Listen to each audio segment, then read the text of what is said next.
When Marcus found a shivering animal in the pouring rain, he thought he was saving an abandoned puppy. 3 weeks later, a veterinarian looked him dead in the eye and said, "Sir, you need to step away from that cage right now."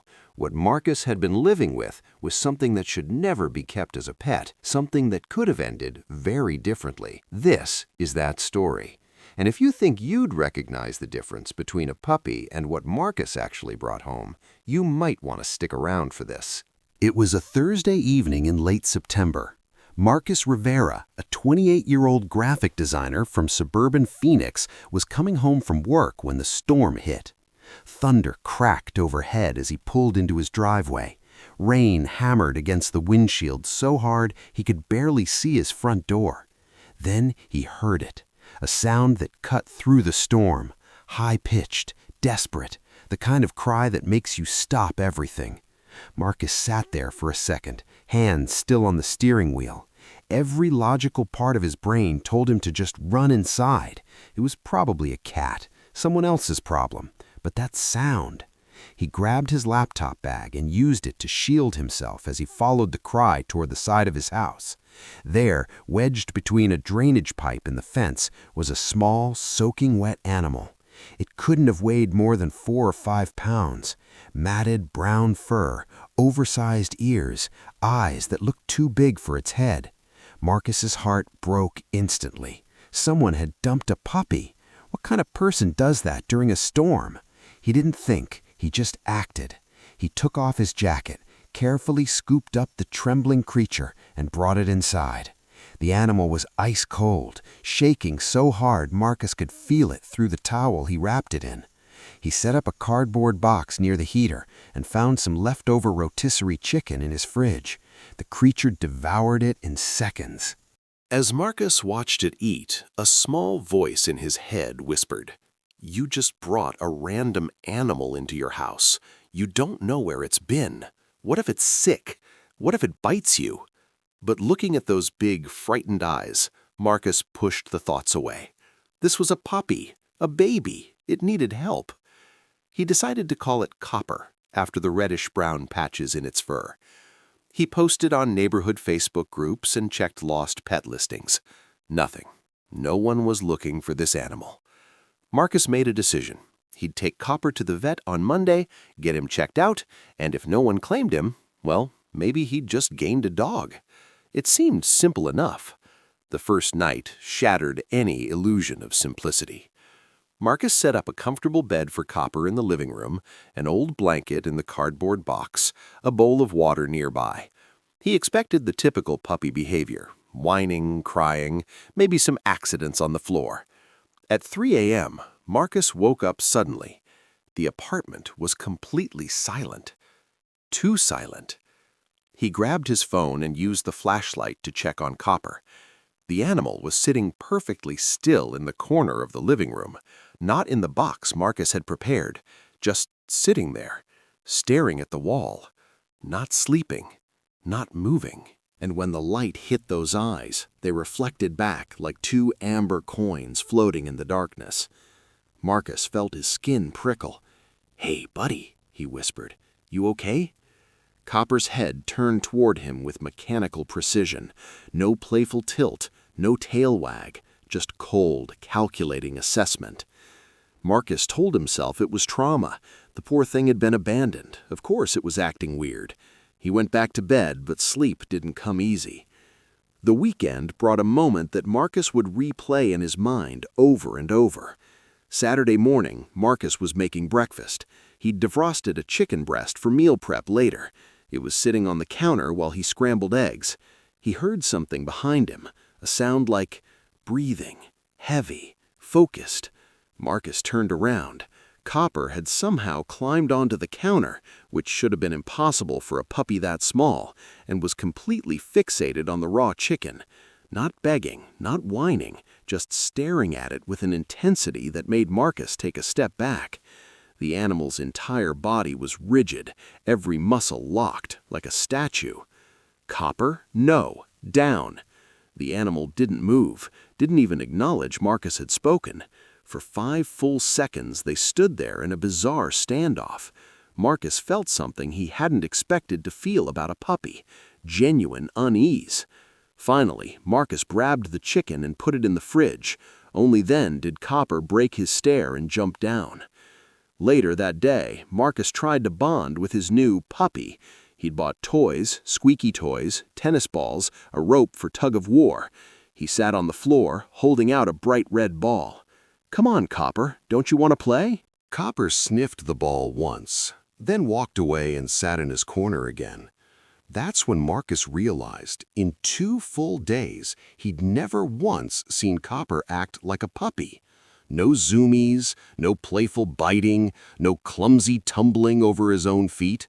Copper moved with eerie precision, every step deliberate. When Marcus walked into a room, Copper's head would track his movement, but his body would remain completely still. Sunday night brought the sound. Marcus was drifting off to sleep when he heard it. Low, guttural, almost like laughing? It came from Copper's corner, a series of whooping calls that made every hair on Marcus's body stand up. That wasn't a dog. He knew it wasn't a dog. But if it wasn't a dog, what the hell was it? Marcus grabbed his phone with shaking hands and recorded it. His heart was hammering so hard he could hear it in his ears. At 2 a.m., he found himself in a Google rabbit hole, typing with trembling fingers, puppy making laughing sounds. If you're getting chills right now, hit that subscribe button, because what Marcus discovers next is even more disturbing. The search results made Marcus's stomach drop. He uploaded the video to r/animal identification, his hands still shaking. Title: "Found this puppy, but something feels off." He tried to convince himself he was overreacting. Lots of dog breeds make weird sounds, right? Maybe Copper was part husky or something. They're known for their vocalizations. But deep down, Marcus knew he was lying to himself. The responses started within minutes. "Dude, those are not dog sounds. Where did you find this thing?" "OP, I work at a zoo. You need to get that to a professional ASAP." Marcus's hands went cold. Then a private message appeared, a user claiming to be a wildlife biologist. "I don't want to alarm you, but based on the vocalizations and the photo you posted, I think you might have a striped hyena cub. They're endangered and illegal to own in the U.S. If I'm right, you're in potential legal trouble, and you could be in actual physical danger." Marcus read the message 3 times. Hyena? No. No way. He would have noticed. He would have known. But even as he thought it, his mind flashed back. The oversized ears, the sloped back when Copper walked, those powerful jaws that tore through chicken bones like they were paper, the nocturnal behavior, the calls. Marcus looked over at Copper, who was sitting in his usual corner, watching him with those unblinking amber eyes. The apartment suddenly felt very small. Marcus thought about his nephew, who'd wanted to visit that weekend. Marcus had told his sister not yet, the new puppy's still settling in. What if he'd said yes? What if a 4-year-old had tried to pet Copper? His mouth went dry. He thought about the bites that had seemed playful when Copper had mouthed his hand Friday night. The animal had been gentle, but Marcus had felt the strength in those jaws. More strength than any puppy should have. What if Copper had decided not to be gentle? Marcus didn't sleep that night. Every sound Copper made sent adrenaline shooting through his system. He kept the bedroom door closed and pushed his desk chair against it. At 6 a.m., he called Desert Valley Animal Clinic before they even opened, leaving a voicemail that probably sounded insane. "Hi, I found a stray puppy and I need someone to look at it as soon as possible. It's urgent. Please call me back immediately." Monday morning felt like the longest morning of Marcus's life. He'd moved Copper into the bathroom overnight with a makeshift barricade of boxes. When he opened the door to check on the animal, Copper was sitting in the bathtub, completely still, watching the door, waiting. Marcus felt his throat tighten. This thing had been in his living room, sleeping 15 feet from his bedroom, for 3 nights. The clinic called back at 8 a.m. and scheduled him for 10. Marcus borrowed a cat carrier from his neighbor Janet, who asked cheerfully, "I didn't know you got a puppy." Marcus forced a smile. "Yeah, just need to get him checked out." "Oh, I'd love to see him." "He's, really shy. Maybe another time." The guilt hit him like a wave. What if this thing had gotten out? What if it had gone into Janet's yard where her grandkids played? Getting Copper into the carrier was easier than it should have been. The animal walked in without resistance, which somehow made Marcus even more nervous. Like it knew, like it understood this wasn't a game. The waiting room at the clinic was packed. A woman with a parrot, an elderly man with a wheezing pug, a kid with a hamster. Marcus set the carrier down and took a seat, trying to control his breathing. A woman across from him glanced at the carrier, then did a double take. She leaned over to her husband and whispered something Marcus couldn't hear. The husband's eyes went wide. He stared at the carrier for a long moment, then quickly looked away. They knew. Other people could see it. Whatever was wrong with Copper, it was obvious to anyone who really looked. Marcus wanted to disappear. "Copper Rivera?" the vet tech called. Marcus practically jumped out of his seat. They were led into exam room 3. The tech, a young guy named Josh, made small talk while preparing the room. "So, found him as a stray?" "Yeah, Thursday night, during the storm." Marcus heard his own voice shaking slightly. Josh peered into the carrier. His friendly expression faltered. "Interesting-looking dog. What breed do you think he is?" Marcus swallowed hard. "That's why I'm here. I don't know." "Well, Dr. Chen will figure it out. She's seen everything." But Josh kept glancing at the carrier, and he'd taken a small step back.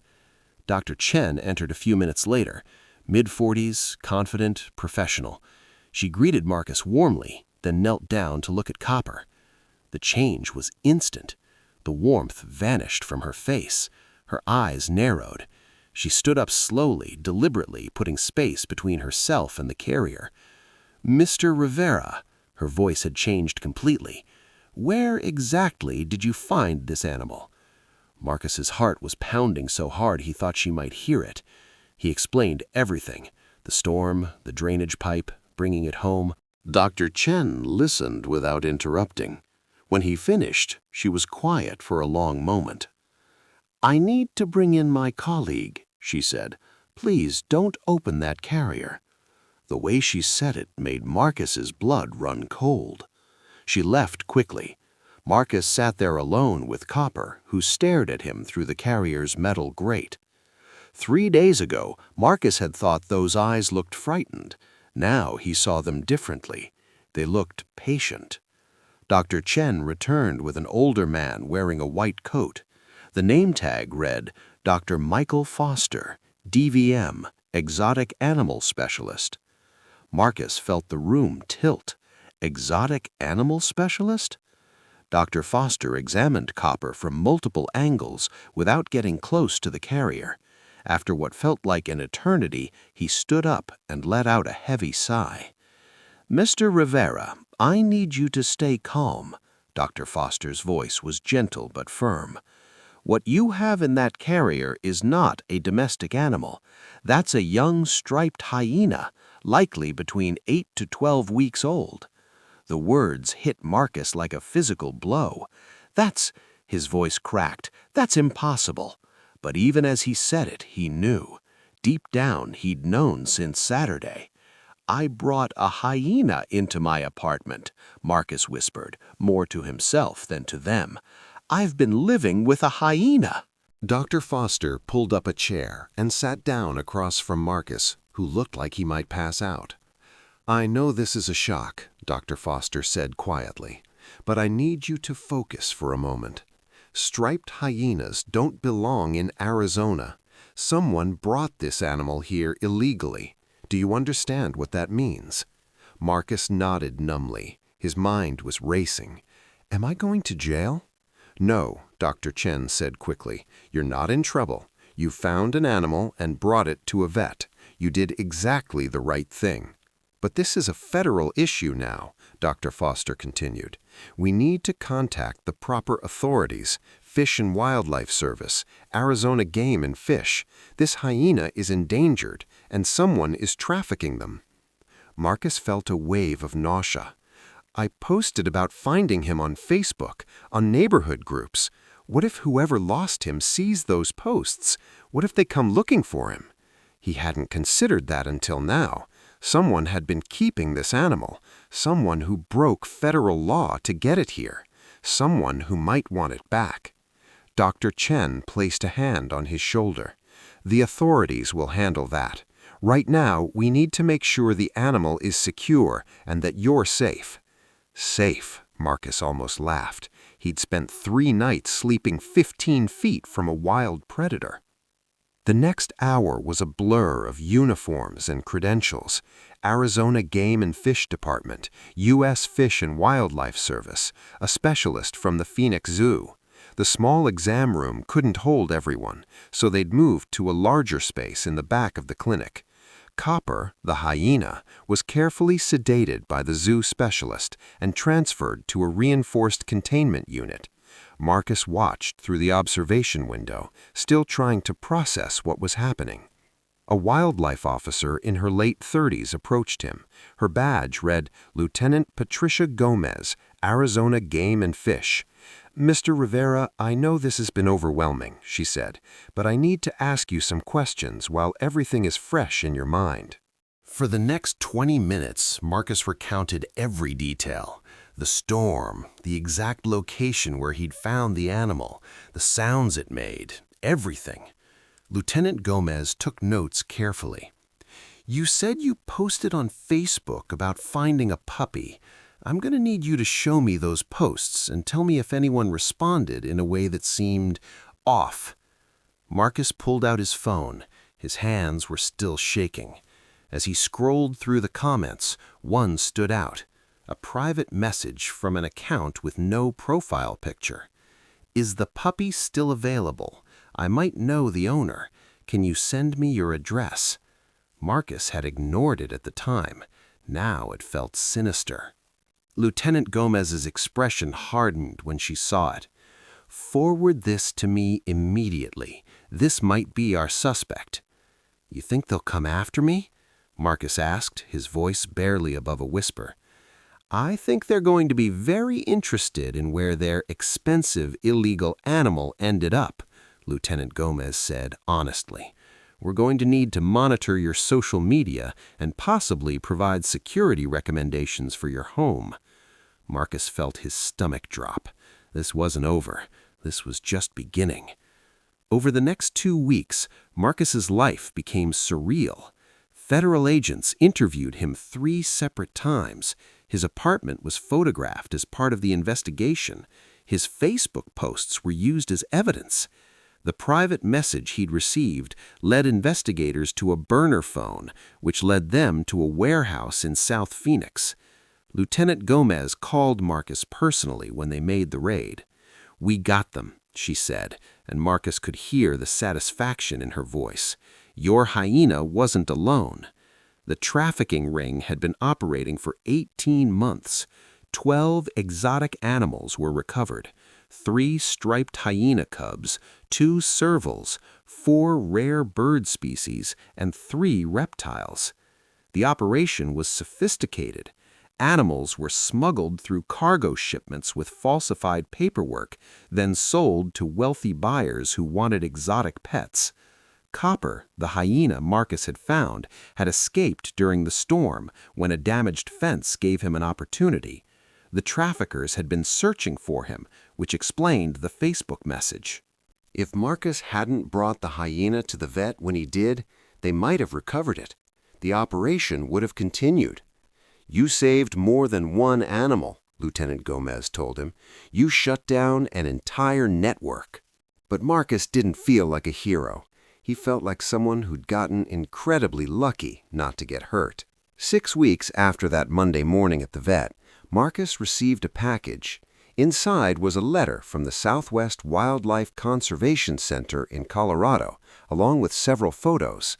The letter explained that Copper had been transferred to their facility, which specialized in rescued hyenas. He was healthy, adapting well, and living with 2 other rescued striped hyenas in a habitat designed to mimic their natural environment. The photos showed Copper, bigger now, stronger, playing with the other hyenas. In one image, he was rolling in dust. In another, he was tugging on a branch with one of his new companions. He looked wild. He looked free. He looked nothing like the terrified creature Marcus had found in the rain. Marcus stared at the photos for a long time. The guilt he'd been carrying started to ease, just a little. He'd made mistakes. He should have called animal control immediately instead of assuming it was a dog. He should have been more cautious. But he'd also saved this animal's life, and in doing so, he'd saved 12 others. The Conservation Center invited him to visit any time. They'd named Copper officially in their system, Marcus, after the man who rescued him. Marcus smiled at that. Then he looked at the final photo in the stack. Copper was staring directly at the camera, those amber eyes as intense as ever. But this time, Marcus didn't see a predator. He saw a wild animal that deserved to be wild. And he finally understood.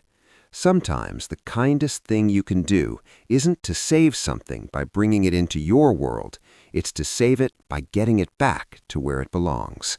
Marcus still lives in that same apartment in Phoenix. He still thinks about those 3 days constantly, about how different things could have ended, about how one decision to help what he thought was a suffering creature changed everything. He never did get a dog, but he volunteers now at the local wildlife rehabilitation center, helping care for animals that people find and don't know what to do with. Because sometimes admitting you're in over your head is the bravest thing you can do. And sometimes the scariest moment of your life leads to the most important outcome. So here's a question that actually matters. If you found an animal you didn't recognize, would you risk your safety to help it, or would you call professionals first? Because after hearing Marcus's story, the answer might not be as obvious as you think. Drop your honest answer in the comments. And if this story made you see wildlife rescue differently, subscribe. We've got more true stories that'll change how you see the world. See you in the next one.